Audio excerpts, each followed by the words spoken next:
Hello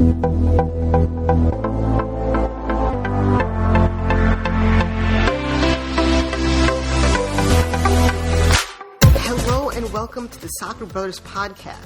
This is episode number 41. I'm your host, Nihal Qatar, and unfortunately, I will not be joined by my co-host and brother, Sahil Qatar.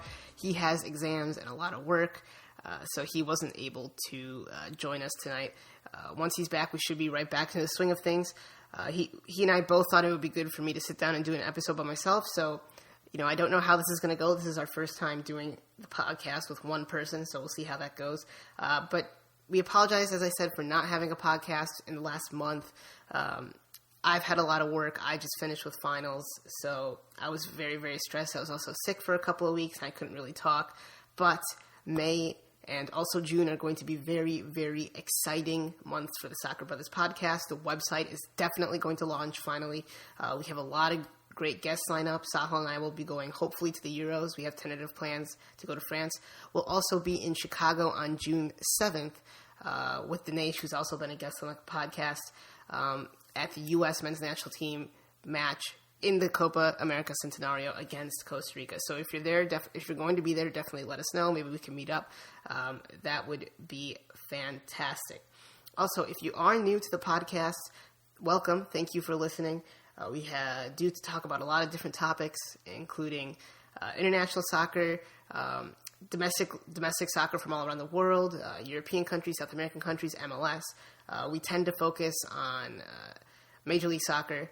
We usually talk about that in every single episode, and the U.S. men's and women's national teams. But we do talk about very, very broad topics. Before we get into the topics for this episode, I want to talk to you about Ambitious Strike, the soccer apparel brand. Ambitious Strike sells amazing soccer clothing. Go check them out at ambitiousstrike.com. That's AMBITIOUSSTRYK.com. Definitely use the code BROTHERS at checkout for a 15% discount on all their clothing. So go check them out. The link is always in the description. They're great people. All right, so the first thing that I want to talk about is Leicester City. Of course, if you are into soccer, you know Leicester City were crowned Premier League champions today as Chelsea somehow were able to manage a 2-2 draw at home after being down 2-0 at halftime. With that, Tottenham, unfortunately for them, fell out of the title race and Leicester clinched it. Of course, this, in my opinion, is the greatest sports story in the history of all sport. That includes the Miracle on Ice. I can't even think of some great examples right now, but it includes the U.S. beating England 1-0 at the World Cup.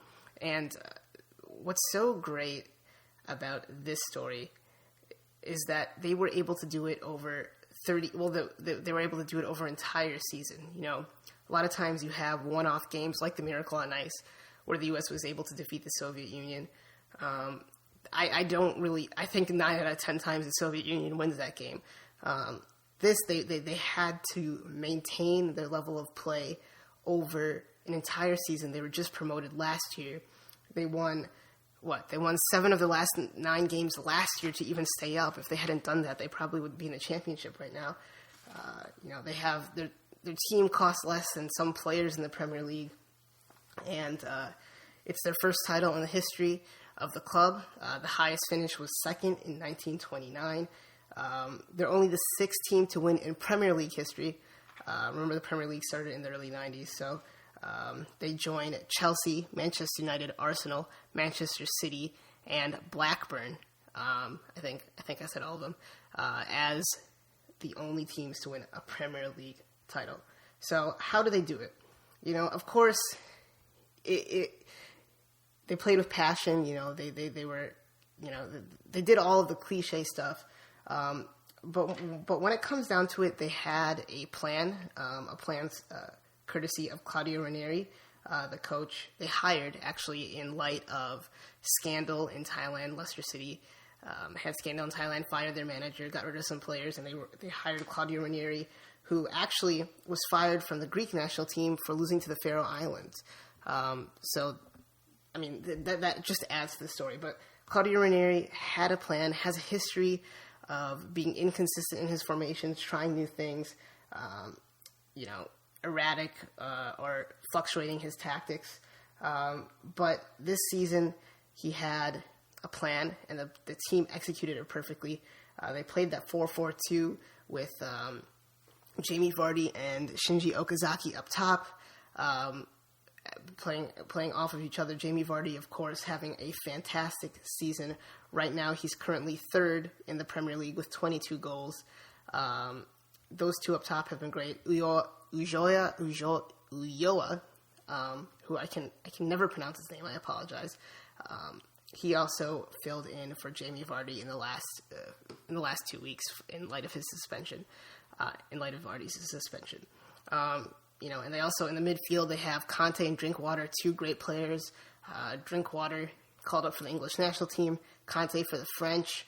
Conte leads the league in tackles, 115. Then you have Riyad Mahrez on the right, the PFA Player of the Year, 17 goals, 11 assists for him on the season. Absolutely fantastic. He cost Leicester about $500,000 2 years ago. On the left, you have Albrighton, who's got a very, very good left foot, can get the crosses in. And at the back, of course, you have the two center backs, Robert Huth, Wes Morgan, the Jamaican international. On the left, at left back, you have Christian Fuchs.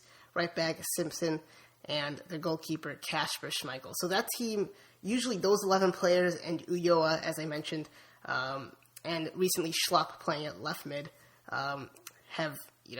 it's really been those guys. And they've played that 4-4-2, which by many is sort of an outdated formation, but obviously it still works. They play compactly. Don't play pretty soccer, really. They're in the bottom three in possession. I believe they're in the bottom three in pass accuracy. They have no one in the top 10. None of their players are in the top 10 for pass accuracy. They do play their long balls forward to Mahrez, who tends to find one of the two strikers.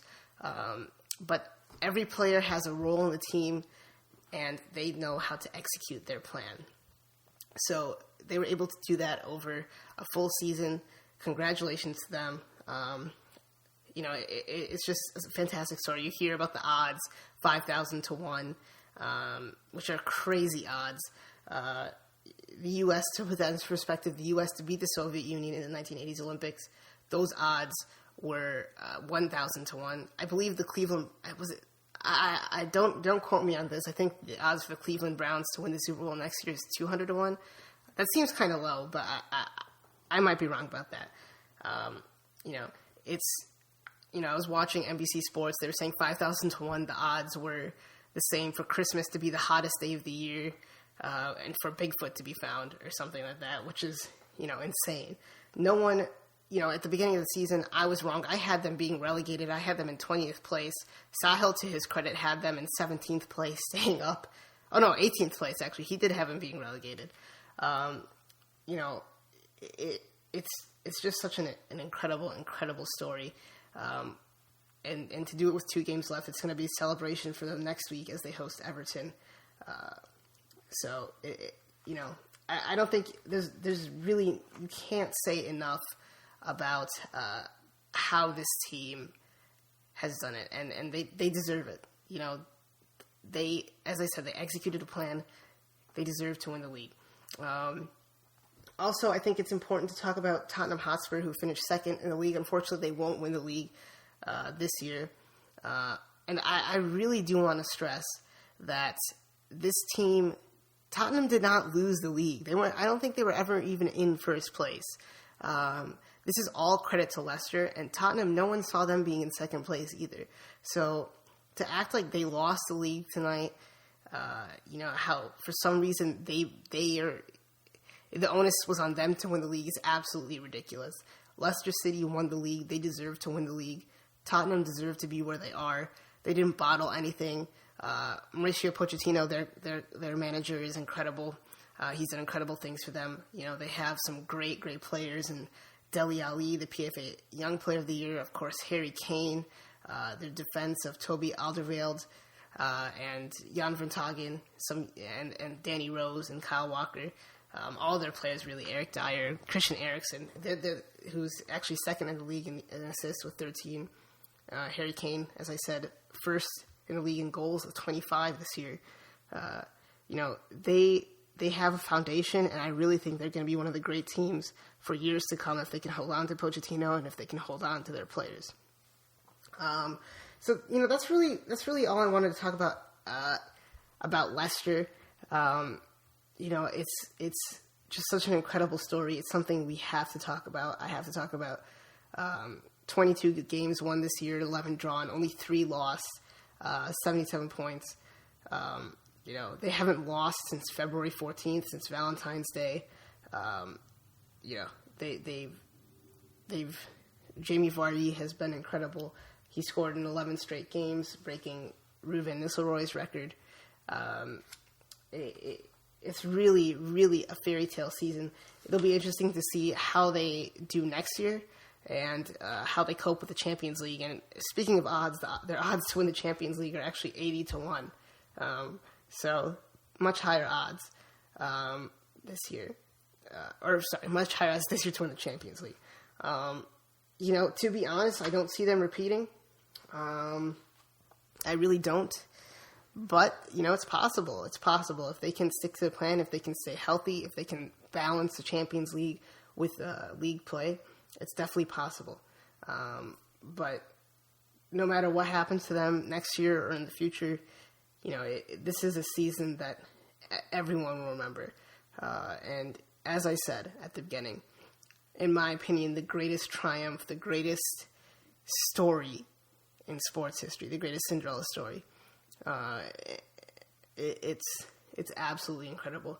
And I'm glad that American news outlets, are beginning to take notice. My dad was telling me that Mike and Mike were talking about it for 10 minutes today.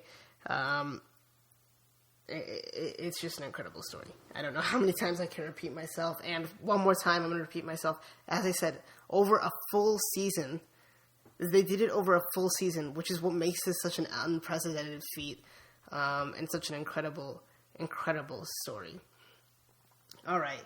So I'm sure we'll get more into it next week as Sahil and I, analyze it a little bit more, go back, look at some of their stats in more detail. But, we just wanted to talk about it.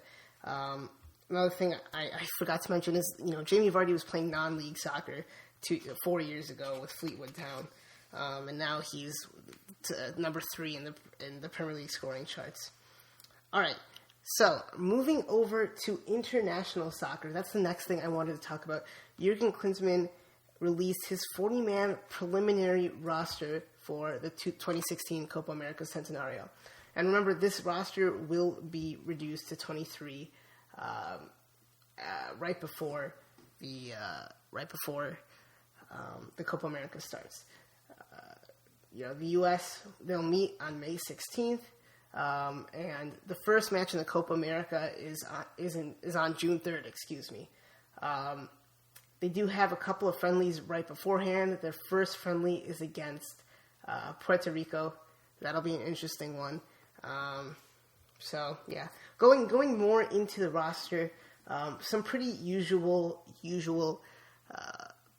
selections. You have Brad Guzan and Tim Howard. Ethan Horvath is there, which I really like for the goalkeepers.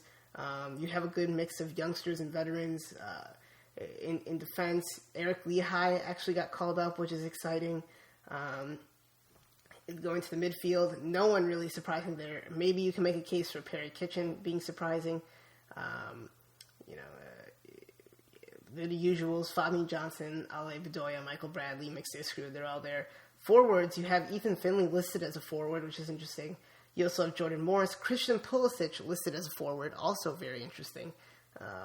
Probably more of a midfield, but he has been playing on that wing for Borussia Dortmund. Josie Altidore, all the usual suspects. Some snubs, I was looking at the roster. There aren't many left-back options. Really, the only true left-back option is Edgar Castillo. You also have Timmy Chandler, Fabian Johnson, who have played there for the U.S. national team before, as well as Tim Ream. Other than that, you have no real other options. Maybe Matt Beasler plays out there. I could see Klinsmann doing that.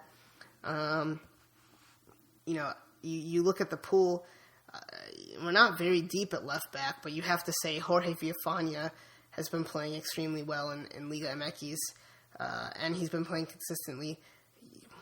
Surprising he didn't get a call up or at all, really, and that could be because he played in MLS Cup or in the MLS season, and then directly started playing in Liga MX. But obviously, we would have liked to see him get a call up.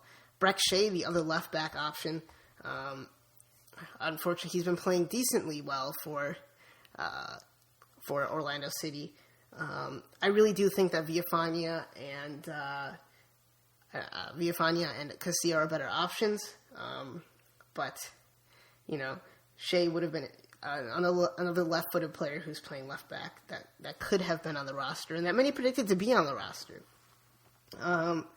I have a feeling either Fabian Johnson or Timmy Chandler will be the ones playing there, but Edgar Castillo, as I said, could play there as well, and probably eventually will.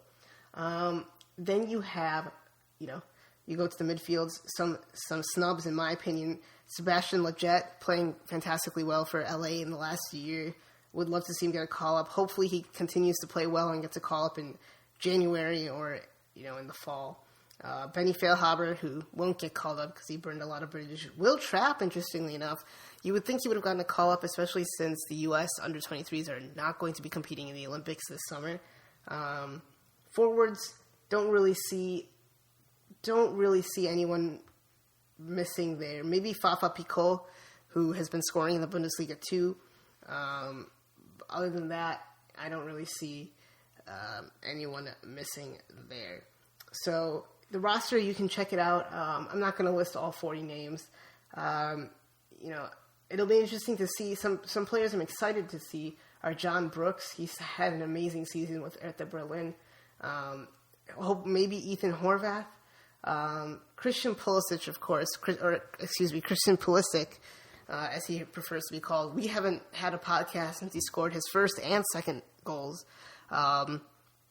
He's been playing well. Unfortunately, he didn't play at the weekend, but he's been playing well. He's coming along really nicely. He did play for the U19s last weekend, or this weekend, however you want to put it, and he did score. But, hopefully he continues to develop at Dortmund, especially if they sell off some of their wingers. And I really think he's good enough to be on the final roster and to start for the U.S. national team. Jordan Morris, another forward as is listed, has scored three goals in a row in 3 matches. So it's good to see him finally start to score, the leading scorer for the Seattle Sounders. Alfredo Morales is another player I'm excited to see. We haven't seen him in a while.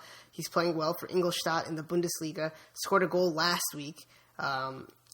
So he's one that I am excited to see as well. DeAndre Yedlin at right back. Finally, he has played a full season at right back at a top club. He's been playing, or not a top club, in a top league, and he's been playing well. So it seems like he has really evolved and matured as a fullback, as a defensive fullback who you can already tell his positioning's better. His defensive instincts are better. He's learned a lot. I don't see him breaking into Tottenham's team next year, but if he can secure a loan to a mid-table club or even be sold to a mid-table club in the Premier League or to a,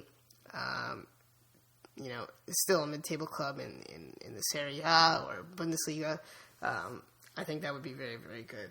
And then, of course, the final person I'm going to talk about is Bobby Wood, who there are rumors that Hamburg are in for him. They want to buy him for a rumored price of $4 million. He has 17 goals and 29 league appearances for Union Berlin in the Bundesliga 2 this year. It's a very, very interesting roster. I should mention that Kellen Acosta can and has played left back before, so he's another option at fullback come summer. So we'll see. The U.S. plays Puerto Rico on May 22nd. There might be some players not on this roster in that match because so many will still be with their clubs, especially all the MLS players. So, it'll be interesting to see what happens there. That's all I really have to talk about for the U.S. men's national team. I want to talk about a little bit about maybe what's going on with players for the U.S. men's national team that aren't necessarily on this roster. I mentioned Fafa Picault, Christian Pulisic. Christian Pulisic. I did that again. I got to get used to that. Jordan Morris. These guys. Also, Haji Wright signed with Schalke. He's actually scored 4 goals in the last 4 matches for the Schalke U19, so hopefully he can maybe break in for the final couple of games and can start to recommend himself for the first team. Kyle Scott, the Chelsea youngster, an American youngster, apparently wants to leave Chelsea this summer. Rumors are that there are top clubs in for him, top European clubs. It'll be interesting to see what happens to him, and of course we, along with a bunch of other people, will monitor that situation and talk about that as more news comes out. Emerson Hyndman, the Fulham midfielder, is out of contract with Fulham this summer, and Manchester United are one of the teams rumored to be in on him. Very, very exciting player. Gideon Zelalem, Arsene Wenger has said that Gideon Zelalem will be given a chance to make the first team. Of course, that's assuming Arsene Wenger's there this summer, which he probably will be. Zelalem scored a penalty kick in a penalty shootout for Rangers last week, or 2 weeks ago, when the same weekend that Pulisic scored his first goal. That's pretty much it about players we haven't really talked about. Of course, MLS is in full swing. My pick to win the league, RSL, is playing extremely well. The Colorado Rapids are playing very, very well. They're first in the West. It's exciting to see them, start to assert themselves as maybe a team that can do special things this year. They have a great group of players. They made a couple of signings. I believe his name is Gashi.